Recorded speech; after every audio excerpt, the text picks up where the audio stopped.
특별 찬양 드리겠습니다.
서원이라는 걸 해보셨어요? 서원. 서원이 뭐예요? 소원은 내가 어떤 일을 하겠다고 하나님께 자발적으로 약속하는 거예요. 우리가 성전을 건축하는데 이제 작정 헌금들을 하잖아요. 그것도 서원이에요. 서원하는 거예요. 내가 얼마를 하겠습니다. 이렇게 서원하는 거예요. 근데 대체적으로 그 작정 헌금 같은 거 하면 1년 안에 내가 얼마를 하겠습니다 라고 그렇게 소원을 하는데, 돈이라는 게 우리 생각만큼 이렇게 잘 운영이 되면 괜찮은데 그렇지 않을 때가 많단 말이에요. 그럴 때에는 또 어떻게 해야 돼요? 소원은 내가 하나님 앞에 했는데 빚을 져서라도 해야 된다. 뭐 그런 사람들도 있고, 자연적으로 그 다음에 이어서 하면 되지. 그래도 마음이 좀 찜찜하단 말이에요. 제가 저기 지방에서 사역할 때 성전을 지었는데 그때 건축 공부를 할 때 그런 단서를 붙였어요. 1년 안에 우리가 서론한 대로 헌금을 다 합시다. 그런데 만약에 못하게 되면 그러면 평생을 두고 해도 된다. 그리고 내가 만약에 내 대에 못한다. 그러면 자식들한테 유언을 남겨서라도 자식들이 그걸 하게 하면 된다. 목사님 무슨 내가 서원한 걸 자식들한테 물립니까? 여러분 하나님 앞에 내가 서원한 거는 그건 반드시 해야 되는 거예요. 그러니까 내가 못하면 자식들이라도 그걸 해야지. 여러분 사실은 이게 내가 어떤 은혜를 얻기 위해서 서원하는 것은 그거는 조금 의미가 빗나가는 거예요. 가령 내가 하나님 앞에 돈 잘 벌게 해달라고 하는 그런 은혜를 내가 하나님 앞에 입기 원합니다 그러면서 서원하는 것, 이런 거는 사실은 그 서원의 참 의미에서 조금 빗나가는 거예요. 그런데도 불구하고 하나님께서는 그것까지도 하나님은 끝까지 다 찾아내셔요. 그래서 성경에서도 이스라엘 백성들이 출애굽하고 난 이후에 광야 생활을 하고 이제 가나안 땅에 들어가서 너희들이 살게 될 때 하나님 앞에 서원을 할 때는 이렇게 해라. 그래서 크게 두 가지로 얘기를 해요. 그건 내가 나를 하나님 앞에 드립니다 라고 하는 헌상한다 그러죠. 이렇게 헌상하는 게 있어요. 서원을 할 때는 그냥 마음으로만 하는 게 아니에요. 내가 무언가를 드리면서 하는 거예요. 그런데 무언가 드리면서 하는 것만 있는 게 아니라 평생을 하나님 앞에 드리는 것도 있어요. 그게 뭐예요? 나시린. 우리가 나시린으로 살겠습니다 라고 할 때에는 그냥 평생을 하나님 앞에 드리는 거예요. 삼손이 그랬고 나시린으로 그렇게 하나님 앞에 드린 거예요. 예수님도 사실은 히브리서에 보면 나시린으로 하나님 앞에 드렸다고 하는 그런 표현이 나와요. 그만큼 여러분 우리가 인생을 살아가면서 하나님 앞에 좀 드리는 그런 삶을 살아야 되는 그런 어떤 도전을 받을 때가 있어요. 근데 주로 어느 때 받느냐 하면 그런 도전을 어느 때 받느냐면 내가 평안하고 잘 될 때 하나님 앞에 내가 서원을 해야 되고, 아니면 내가 하나님 앞에 서원한 대로 내가 좀 나를 좀 다시 좀 새롭게 해야 되겠다 하는 그런 마음이 드는 때가 언제냐 하면 내가 어려움을 겪을 때, 내가 참 어려움을 겪을 때, 근데 그 어려움이 좀처럼 이게 좀 조그만 구멍이라도 하나 뚫려야 저쪽에서부터 빛이 나에게 들어올 텐데 그걸 뚫어낼 재간이 없는 거예요. 내 능력으로는 안 돼요. 내 힘으로도 안 되고 내 가지고 있는 백그라운드도 안 되고 사람으로서는 도무지 할 수 없는 그걸 뚫어내는 게 뭐냐? 그게 서원이에요. 그게 서원이에요. 목사님은 참 어렵게 접근을 한다, 뭐 그렇게 생각하실 수도 있을 것 같아요.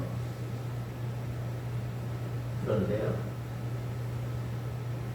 이 서원이라고 하는 게 하나님 앞에 내가 자발적으로 뭘 하겠습니다 라고 이렇게 하지만 그거 잊어버리고 살 때도 많아. 그리고 나도 그때 내가 어려서 그런 거지 그러면서 그냥 쓱 덮고 가려고 하는 그런 경우도 없잖아 있어. 제가 가끔 얘기하는 제 후배, 내가 저 진해에서 사역할 때 극동방송을 통해서 알게 된 집사가 같이 큐티 나눔, 큐티 클리닉이라는 코너를 제가 극동방송에서 했는데 그때 그걸 나누다가 갑자기 저한테 그런 걸 질문을 했어요. 목사님, 제가 청년 시절에 가만 생각해보니까 하나님 앞에 내가 이렇게 하나님 앞에 구별된 삶을 살겠다고 그렇게 소원한 적이 있다 이거예요. 고백한 적이 있다는 거예요. 그게 지금 마음에 많이 걸리는데 성경을 공부하다 보고 이 성경 보는 눈이 새로워지고 막 그런 어떤 도전을 많이 받았는데 이게 지금 걸린다는 거예요. 어떻게 하면 좋겠느냐 이거는. 이걸 어떻게 해야지. 이분은 지금 아주 사업을 잘하고 있을 때예요. 경남뿐 아니라 저 부산까지 다 아우르면서 총판을 그렇게 하면서 나름대로 아주 튼튼하게 굳어진 그런 업체를 지금 운영하고 있는데 갑자기 이거 어떻게 합니까? 뭘 어떻게 해? 일단 가자. 그래가지고 제가 떠밀다시피 해가지고 신학교에 보냈어요. 그래서 또 자기가 신학교 가야 되겠다 그렇게 마음 먹더니 차를 하나 바꿨어요. 그래서 그때 처음 산타페가 나왔는데 그 산타페를 타고 이제 신학교 다닐 생각하고 그래서 그냥 차까지도 이제 사고 그러면서 신학교를 다녔어요. 그러면서 결국은 전도사가 되고 목사가 되고 그래서 그 기업체를 이제 다른 사람에게 넘기고 이제 목회에 전념하면서 지금 진영에다가 교회를 크게 잘 지었어요. 참 목회를 나름대로 열심히 해요.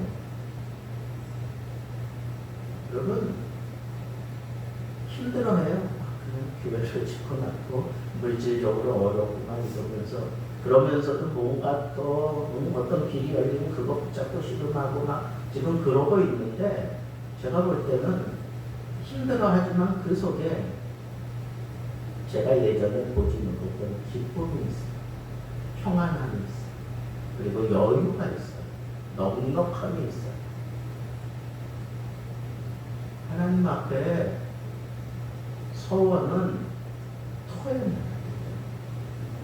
그리고 그거 감당해야 돼요. 그냥 은근슬쩍 지나가면 안 돼. 그래서 서원을 함부로 해서도 안 되고요. 특별히 내 자녀에 대한 서원을 할 때에는 정말 조심해야 돼요.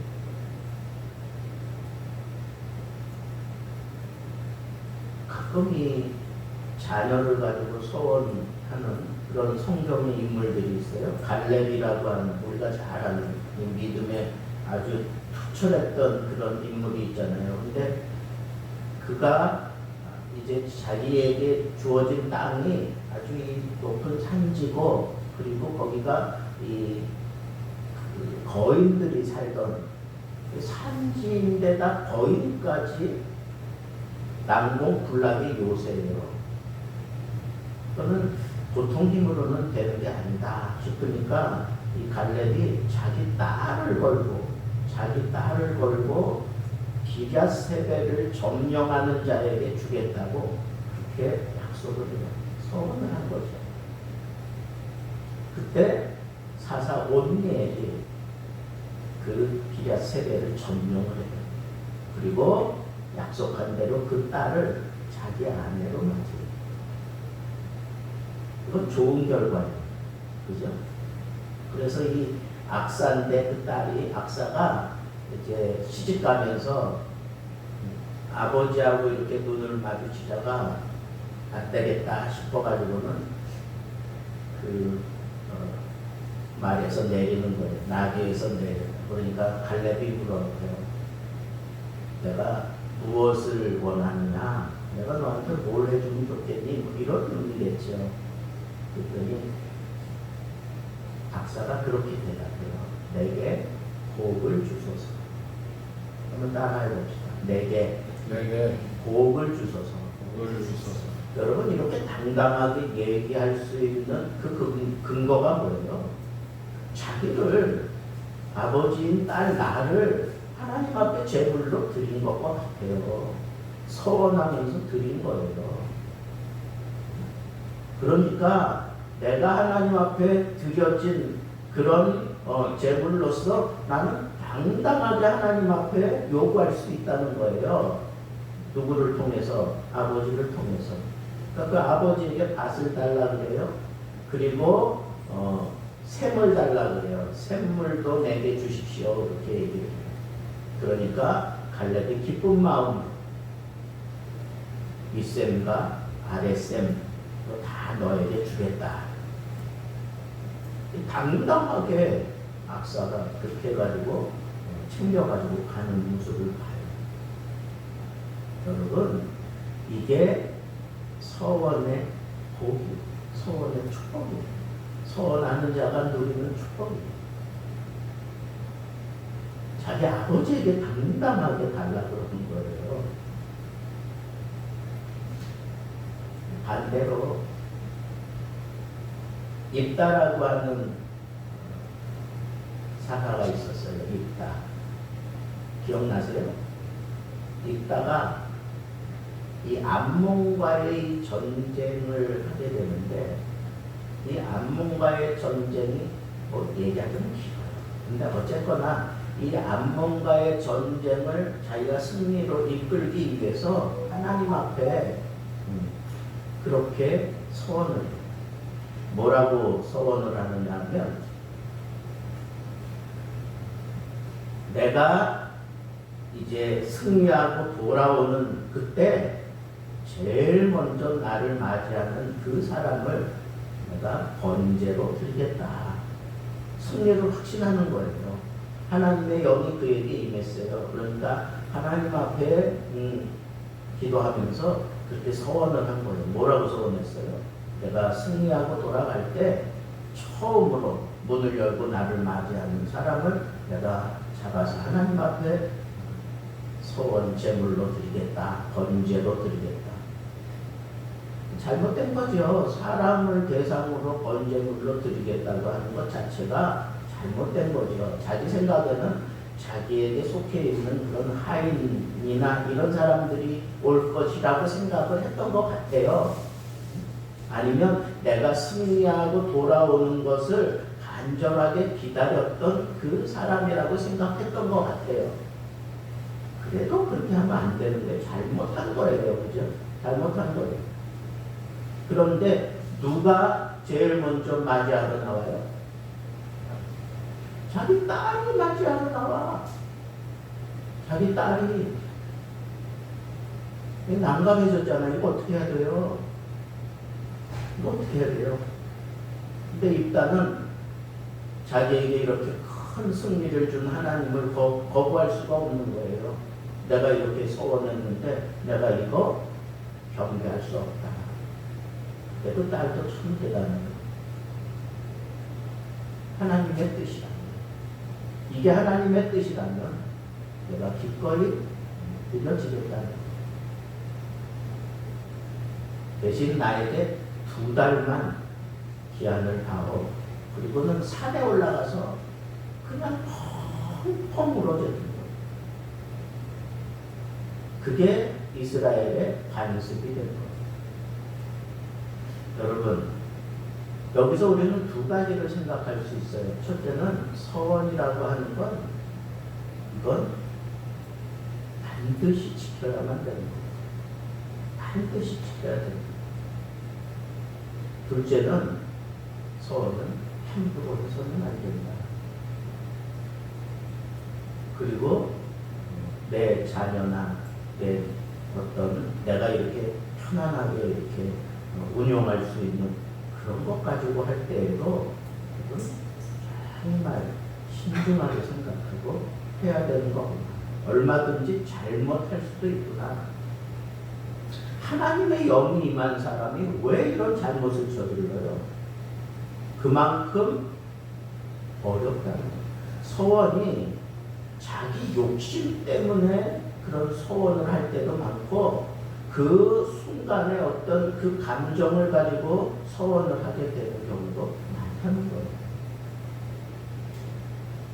그러나 어쨌거나 서원을 했기 때문에 갈렙도 원하는 대로 기랴세벨을 차지했어요. 입다도 이 암몬과의 전쟁에서 승리를 하고 모든 이스라엘로부터 지지를 받는 아주 강력한 사사가 되고. 자, 그러면 여기서 이제 우리가 생각해야 될 게 있어요. 그게 뭐냐? 그럼 사람이 서원에서 금방 이렇게 갈렙처럼 입다처럼 금방 이루어지는 것 같으면 그건 눈에 보이는 거니까 이거는 안 할 수도 없고 잊을 수도 없잖아요. 근데 이걸 잊어버리고 살 수 있는 사람이 우리 전부 아닐까요? 어쩌면 거의 다일 것 같아. 내가 정말 열심을 내서 뭘 그렇게 갚는다고 갚지만 꼭 재물만이 아니잖아요. 재물만 가지고 우리가 서원하는 게 아니잖아요. 야곱을 한번 볼까요? 야곱이 자기 형을 속이고 아버지를 속이고 형 그 장자의 명분을 자기가 다 독차지하고 형이 죽이려고 하니까 엄마가 자기 외가로, 그러니까 자기 친가로 보내는 거예요. 안 그러면 죽겠는 걸. 그러니까 그저 배나리 보침 하나 치고 그 먼 길을 떠난 거예요. 그 먼 길을 가다가 그냥 노숙하게 됐어요. 길거리에서 잠을 자게 되었어요. 하늘을 이불을 차고 땅을 요를 삼아가지고 이제 돌멩이 하나 자기가 피고 누웠어요. 근데 그때 하늘이 열려요. 그리고 환상을 보게 되는데 사닥다리가 땅에서부터 하늘까지 이렇게 딱 연결되는 사닥다리가 쭉 펼쳐지고 그 하늘 끝에서는 천사들이 오르락 내리락 하는 거예요. 이런 광경을 본 거예요.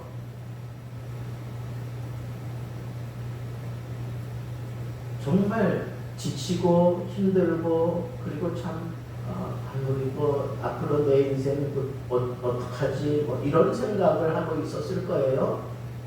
근데 그 광경을 보고 난 다음에 그가 힘이 생겨요. 너무너무 힘이 생긴 거예요. 놀라운 그런 능력을 체험하는 거예요. 그래서 그가 그 자리를 떠날 때에는 발행했다. 옛날 성경에 발행했다 그러는데 그게 히브리어로 이샤예요. 이샤의 본뜻은 뭐냐면 걸어갈 때 이 발이 땅을 닿지 않는다 그런 거예요. 그거 뭐라고 그래요? 중국말로 하면 축지법을 쓴 거야. 축지법을. 얼마나 용기가 났으면 막 그냥 그렇게 막 달려가듯이 갔을까요? 그런데 그 사닥다리 환상을 보고 난 다음에 누가 시킨 것도 아닌데 야곱이 하나님 앞에 소원을 해요. 소원을 해. 하나님이 나를 다시 아버지 집으로 돌아오게 하시면 내가 소득의 10분의 1을 하나님께 드리겠습니다. 그렇게 소원을 해요. 또 하나는 자기가 베개에 삼았던 그 돌멩이를 세워놓고는 이곳이 하나님의 성전이 될 것입니다. 왜? 여긴 하나님이 지금 문을 열고 오르락내리락 하는 곳이니까 하나님께로 들어가는 통로인데 여기가 하나님께 이르는 그런 집을 내가 여기다가 건축을 하겠습니다. 그러면서 성전 건축에 대한 그런 서원을 해요. 그리고는 이제 바단 아람에서 20년의 세월을 거기 보내요. 20년의 세월을 보내고 그것도 어쩔 수 없이 자기 삼촌이 막 괴롭히지 또 자기에게 또 생각지 않은 그런 시설들이 많이 생기고 이런 일들로 인해서 이제는 돌아가야 되겠다 하는 생각이 들 그때에 하나님이 나타나셔서 야 나는 베델 하나님이야 그러면서 이제는 돌아가자 격려하시는 거예요. 그래서 또 이 꾀가 많은 야곱이 자기 삼촌이 양털 깎으러 가면 3일 동안 가서 또 이거 깎는데 한 3일 걸려요. 그리고 돌아오면 그냥 한 일주일 걸릴 거잖아. 그러니까 그때를 생각하고 그냥 말도 안 하고 그냥 떠나고 또 나중에 또 삼촌이 찾아오고 막 이런 신경이 버리는 그런 사건들이 있잖아요. 그래서 어쨌거나 그렇게 떠나가면서 거기서 하나님의 사자도 만나게 되고 여기 여호와의 군대를 내가 여기서 봤다 그러면서 당당하게 이제 가는 거예요. 자기 형을 만나러. 근데 먼저 사람을 보내서 정탐하고 온 사람이 와서 얘기하는데 그 에서가 자기 형이 400명을 거느리고 지금 나를 맞이하러 온다는 거예요. 아니 나를 맞이하러 오는데 왜 400명을 데리고 와요? 그것도 장정 400명을 왜 데려오냐고. 그 얘기는 뭐예요? 여차하면 죽이겠다 아니겠어요? 그러니까 그런 느낌이 들었어요. 얼마나 괴로워, 얼마나 힘들어. 그래서 그가 하나님 앞에 선택한 게 뭐예요? 사람들 다 보는 거 혼자 야곱 나루터에서 하나님 앞에 기도하잖아요. 근데 그게 씨름이 되었어요. 하나님과의 씨름을 해. 그리고 난 다음에 이스라엘이라고 하는 이름까지 얻었어요. 자, 그러면 승승장구하고 다 잘 돼야 되잖아. 근데 가다 보니까 에서하고도 이 모든 문제가 다 해결되고 그 다음에 세겜이라고 하는 곳에 머물러요. 세겜이 좋아요. 거기가 좋은 거예요. 그 땅이 좋고 살만하고. 근데 거기서 무슨 일이 일어났어요?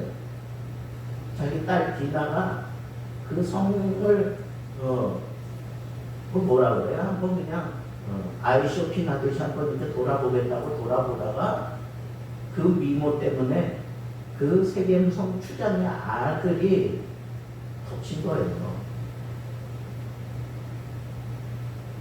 그래 놓고는 와서 일이 이렇게 됐으니까 우리가 사돈을 맺자. 그렇게 얘기를 하는 거예요. 그러니까 그 형제들이 야곱의 아들들이 우리는 하나님을 섬기는 사람이다.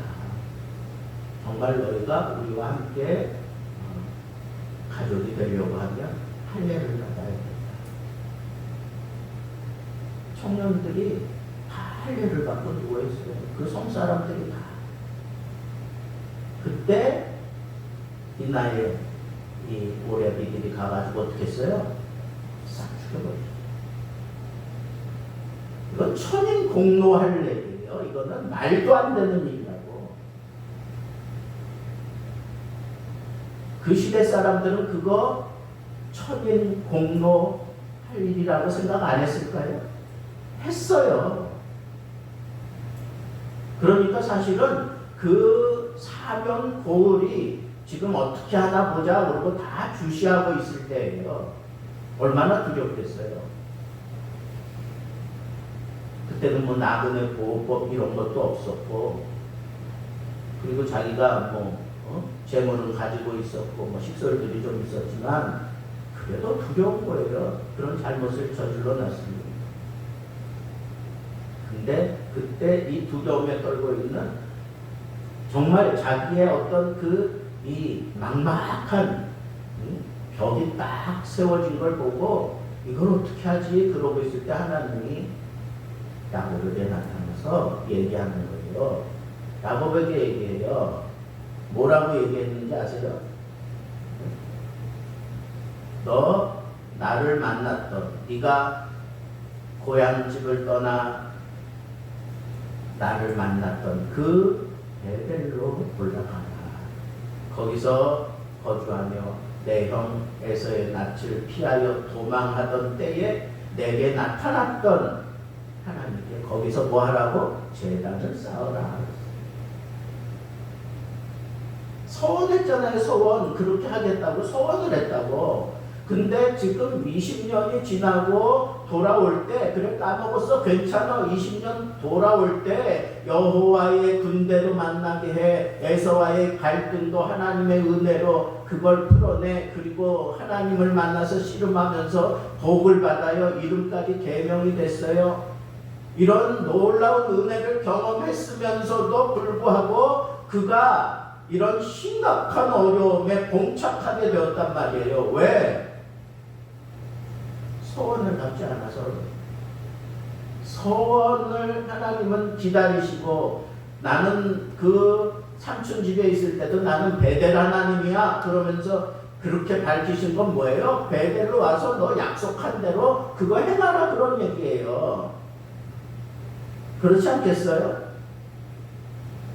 그걸 깨닫지 못하고 있으니까 이런 사건, 디나 사건이 일어났어요. 그리고 난 다음에야 아주 막 그냥 초췌해진 그때 하나님이 오셔서 너 베델로 올라가라. 너 그때 나한테 서운한 대로 제단을 쌓아라. 그렇게 얘기하니까 가족들 다 불러 모아놓고 나와 함께 하시고 나를 도와주신 그 여호와 하나님, 그 베델 하나님, 그 베델 하나님께 우리가 올라가자 그러면서 베델로 올라가자 그러면서 그 하나님이라고 하는 그 존재 의식을 가슴에 담았으니까 우리가 이렇게 추한 모습으로는 갈 수 없어. 그러니까 너희 몸에 붙어있는 모든 우상 나치들 다 떼가지고 와라. 그리고 너희 집에 숨겨놨던 그런 모든 그라빔 뭐 이런 잘못된 우상들 다 가지고 와라. 그래서 그거 다 받아가지고 상수리 나무 아래 묻어 놓고 베델로 넘어갔어요. 나는 성지순례 가면 그 상수리 나무 찾아가고 싶어. 누가 뭐 이렇게 파헤쳐 보고 싶어. 뭐가 있는지. 누가 다 해갔는지 모르겠어요. 그렇죠? 근데 중요한 건 뭐냐? 그리고 그 베델로 떠나가는데 사면 고을 사람들을 하나님이 크게 두렵게 만들었다고 했어요. 건드리지 마. 내 사람이야. 그런 식으로 하나님이 야곱과 그 가족을 챙기시는 모습을. 여러분, 서원은 하나님이 뭐 1년, 2년, 10년 아니요. 그가 죽을 때까지 하나님이 추적해가면서 그걸 받아내고야 마셔요. 서운한 거 있으면 여러분 갚아야 돼요. 하나님 앞에 반드시 갚아야 돼요. 하나님이 어떻게 내가 서운한 것을 하나님이 풀어 가실지 기대도 되지만 여러분 오늘날과 같이 이렇게 힘들고 어려운 시대를 살아가고 있는 이때 어렵다고 느껴지면 여러분 소원을 통해서 뚫어내는 지혜를 가지세요. 내가 하나님 앞에 소원했는데 아직 이루지 못한 거 있어요? 아직 갚지 못한 거 있어요? 그게 여러분 이 어려움을 뚫어내는 힘이 된단 말이에요. 하나님이 그렇게 역사하셨어요. 이렇게 사방팔방으로 다 우겨싸움을 당하고 아무것도 할 수 없는 그런 상황이 왔어요. 근데 나는 이제까지 서원해 본 적이 없어요. 그러면 서원하세요. 서원하세요. 그리고 뚫어내세요.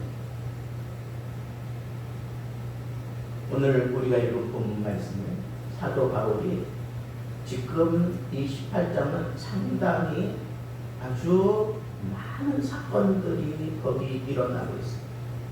두란노 서원에서 열심히 가르치는 사역을 하고 그 고린도에서 오랫도록 머물러 있다가 또 에베소로 가고 그리고 다시 또 돌아오고 이제 또 안디옥으로 가고 근데 그게 편안한 그런 여행이 아니었어요.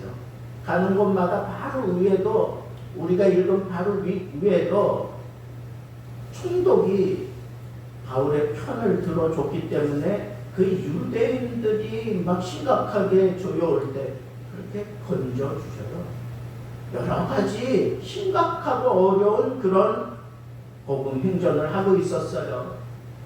그런데 이건 내가 감당할 수 없을 만큼 벅차고 힘들다고 느껴져서 바울이 취한 행동이 뭐냐? 그게 서원. 일찍 서원이 있었으므로 이게 언제 이런 서원을 했는지는 모르지만 이제는 더 이상 뒤로 미룰 수 없다라고 생각하고 하나님 앞에 그렇게 소원을 해요. 그리고 결례를 하는 거예요. 그 의식을 한다는 거예요. 소원을 할 때에는 머리를 밀어요. 팍팍 밀어요.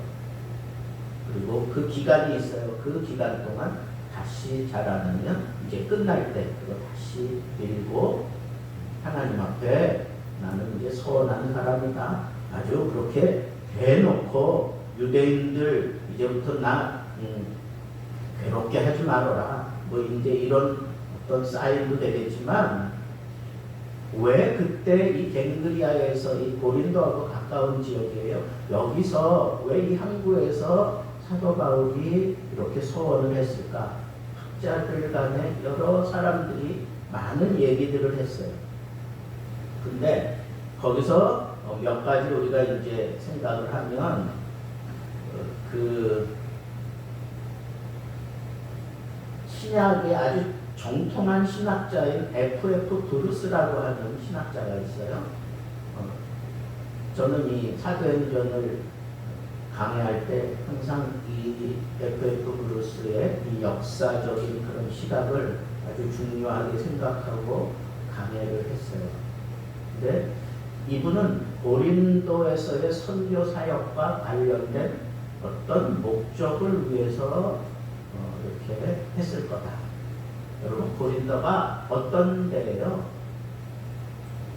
고린도 어떤 데예요? 고린도 전후서 보면 알잖아요.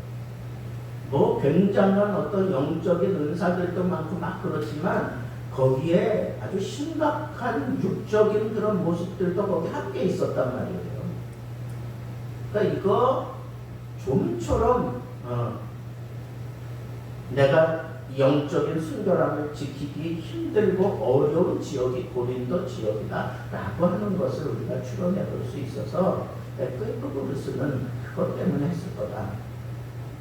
톰슨이라고 하는 사람은 바울이 유대인들에게 유난히 많이 린치를 당하고 힘들고 어려워하니까 그 유대인들이 특별히 이 서원에 대해서는 중요하게 생각하니까 그 유대인들에게 보란 듯이 내가 하나님 앞에 서원했다라고 하는 그런 모습을 보여주면서 그 유대인들을 좀 이렇게 진정시키기 위해서 했을 거다. 그런 어떤 목적이 있었겠다. 그렇게 얘기를 해요. 매튜헬이라고 하는 주석가가 있어요. 이 사람도 이제 그런 같은 표현이에요. 유대인들과의 어떤 그 조화를 이루면서 복음을 전해야 되겠기 때문에 유대인들과의 어떤 거리를 좀 줄이기 위해서 했을 것이다 라고 보는 거예요. 그래서 결국은 이 매튜헬리가 얘기하는 것처럼 이 유대인들과의 조화와 자기 스스로의 어떤 경건의 모습을 지켜가기 위해서 했다라고 그렇게 얘기를 하고 있습니다. 또 칼빈이라고 하는 학자는 예루살렘에 가서 만나려고 했던 유대인들, 자기도 유대교적인 그런 복음주의자잖아요. 사도 바울 자체가. 그런데 그 사람들도 예루살렘에 있는 유대인, 예수 믿는 유대인들이 자기를 자꾸 이상하게 이상한 눈으로 보는 거예요.